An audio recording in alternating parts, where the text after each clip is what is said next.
ہمارے YouTube channel کو subscribe کریں اور بیل آئیکن کو پریس کریں تاکہ ہمارا رابطہ بحال رہے۔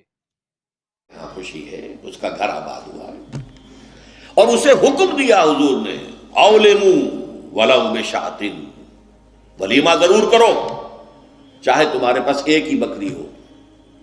وہ ایک ہی بکری در حقیقت ان کے ہاں مفلسی کی سب سے بڑی شکل ہو سکتی تھی، لیکن بھیڑیں بکریاں پالنا تو ان کا پیشہ تھا، تو کسی کو ایک ہی بکری ہے تو معلوم بہت ہی غریب ہے، فرمایا اسی کو ذبح کرو، کھانا کھلاؤ اپنے دوستوں کو، اپنے احباب کو، سیلیبریٹ کرو۔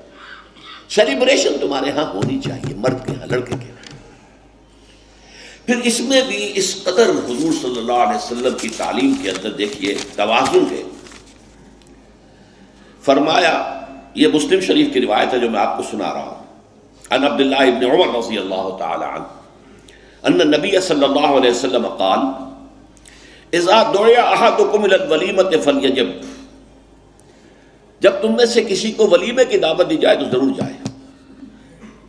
اور ایک اور حدیث ہے ابو ہریرہ سے رضی اللہ تعالی عنہ کہ حضور نے فرمایا شر الطعام طعام الولیمہ، ولیمے کا کھانا برا کھانا ہے۔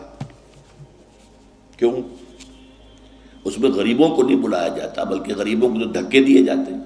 آپ دیکھتے ہیں بڑے بڑے ٹینٹ لگے ہوتے ہیں ٹینٹ، اور وہاں پر اندر جو کچھ ہو رہا ہوتا ہے، کھانا ضائع بھی ہو رہا ہوتا ہے، غریب کو تو کسی کو داخل نہیں ہونے دیں گے نا، اور ہے بھی نہیں، وہ مسلی کھلانے کے لیے تو نہیں ہے نا، وہ تو اپنے اعزاء رشتہ دار احباب ان کو اپنی خوشی میں شریک کرنے کے لیے ہے۔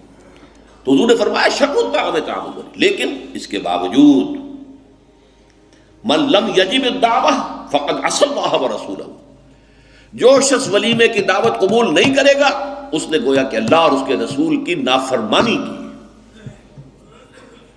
اب آپ سوچئے، جس نبی نے ہمیں اتنی تفصیل سے ہدایت دی دعوت ولیمہ کی، اگر لڑکی والوں کے ہاں کسی دعوت کے اندر کوئی خیر ہوتا ذرہ بر تو کیا حضور ہمیں اس سے محروم رکھتے ہیں صلی اللہ علیہ وسلم؟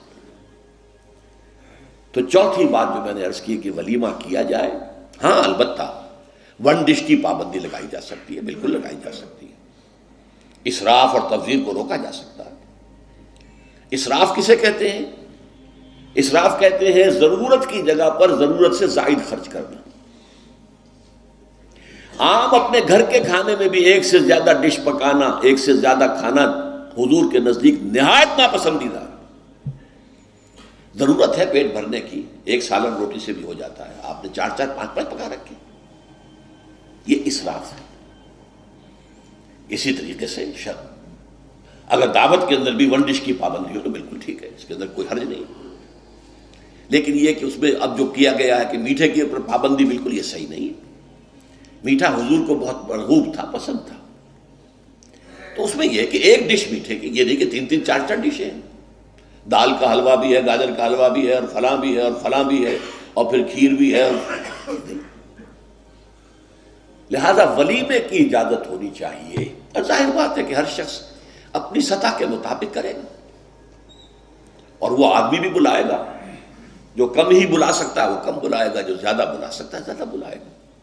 اس کے اوپر بھی کوئی خاص پابندی لگانے کی ضرورت نہیں ہے، لیکن ظاہر بات ہے جو میں نے ایک بات کی ہے اس سے شادی بیاہ کے اخراجات کا ایک حصہ تو بالکل ختم ہو گیا نا، لڑکی والوں کی طرف سے تو زیرو ہو گئے، نہ کوئی سیلیبریشن، نہ کوئی دعوت، نہ کوئی خیمے لگانے کی ضرورت، نہ کچھ اور ریسیپشن، کچھ نہیں، کیسے بالکل زیرو۔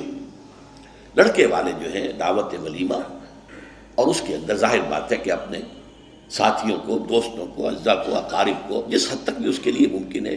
اچھا، یہاں تک فرمایا حضور نے کہ اگر تمہارے کسی بھائی نے نکاح کیا ہو اور اس کے پاس کچھ بھی نہیں ہے کہ وہ ولیمہ کر سکے، اپنے گھر سے کھانا لے جاؤ اور جا کر اس کے ہاں بیٹھ کر کھانا، سیلیبریٹ کرو، اس کی خوشی میں شریک ہو جاؤ۔ یہ کس قدر فطری تعلیمات ہیں۔